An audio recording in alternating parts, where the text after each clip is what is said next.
এমন একটা রেসিপি যা কিনা আপনার শরীরও ঠান্ডা রাখবে আর মনও ভালো রাখবে। হ্যাঁ বন্ধুরা, ঠিকই ধরেছেন, আমি আজ বানাবো দই বেগুনের একটা অসাধারণ রেসিপি। তো বন্ধুরা, কেমন আছেন সবাই? আশা করি আপনারা ভালো আছেন, সুস্থ আছেন। মীনাক্ষীর নতুন একটি রেসিপিতে আপনাদের সবাইকে স্বাগত।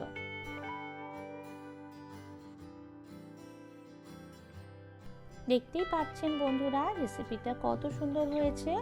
আমি কিন্তু এখানে একটা বড় বেগুন নিয়েছি, সেটাকে ছোট ছোট টুকরো করে কেটে নিয়ে তারপর রেসিপিটা বানিয়েছি।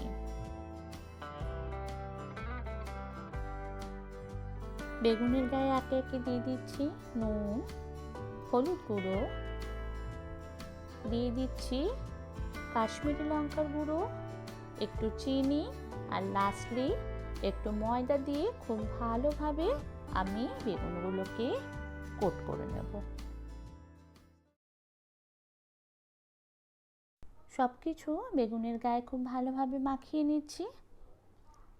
নুন, চিনি, লঙ্কার গুঁড়ো, হলুদ গুঁড়ো দিয়ে কোট করে নেওয়ার পর এরপর ময়দা ছিটিয়ে আবার একটু কোট করে নেব, যাতে বেগুনটা ক্রিস্পি থাকে আর ধুয়ে দেওয়ার পর যাতে গলে না যায়।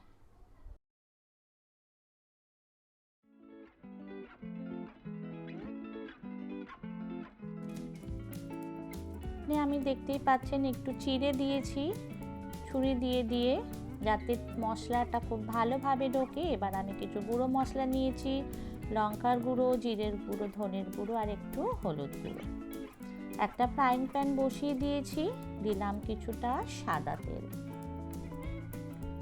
বন্ধুরা, রেসিপিটা ভালো লাগলে অবশ্যই চ্যানেলটা সাবস্ক্রাইব করবেন আর লাইক, কমেন্ট, শেয়ার করে আমার পাশে থাকার অনুরোধ রইল।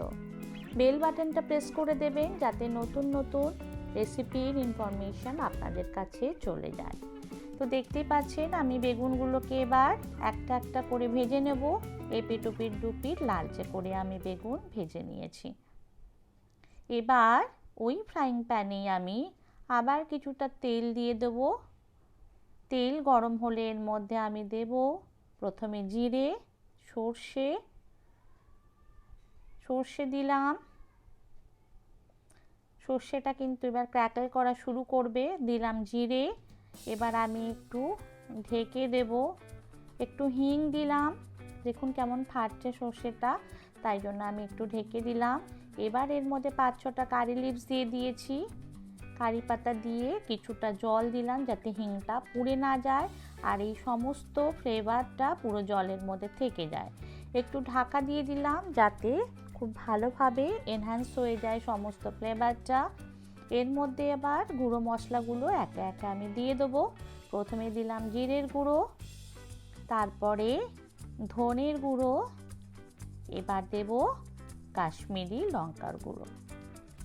হলুদটা আপনারা যে কোনো সময়ই অ্যাড করতে পারেন, এমন নয় যে এখনই অ্যাড করতে হবে। আমি এবার এটা ভালো করে মিশিয়ে নিচ্ছি।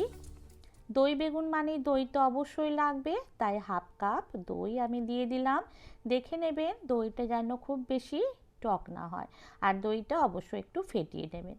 বন্ধুরা, এখানে একটা কথা বলে রাখি, আঁচটা কিন্তু আমার একদম মিডিয়ামে আছে, খুব বেশি জোরে করবেন না। তবে দই যদি ফেটেও যায় তাহলেও চিন্তা নেই, খেতে কিন্তু অসাধারণ লাগবে। দেখতেই পাচ্ছেন আমার দইটা কিন্তু অল্প অল্প ফেটে গেছে, কারণ যখনই এটা মশলার মধ্যে পড়ে তখনই দই কিন্তু ফেটে যাওয়ার চান্সেস বেশি থাকে, খুব কম ক্ষেত্রে দইটা ফাটে না।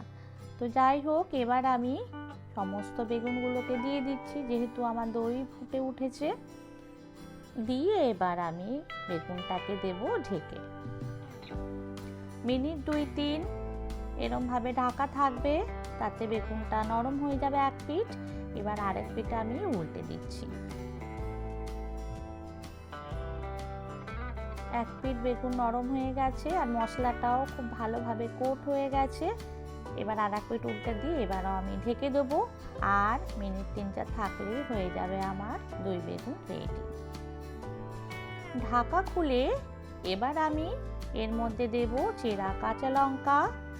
2টো কাঁচা লঙ্কা চিড়ে আমি দিয়ে দিয়েছি, আর দিয়ে দিচ্ছি বেশ খানিকটা ধনেপাতা কুচি।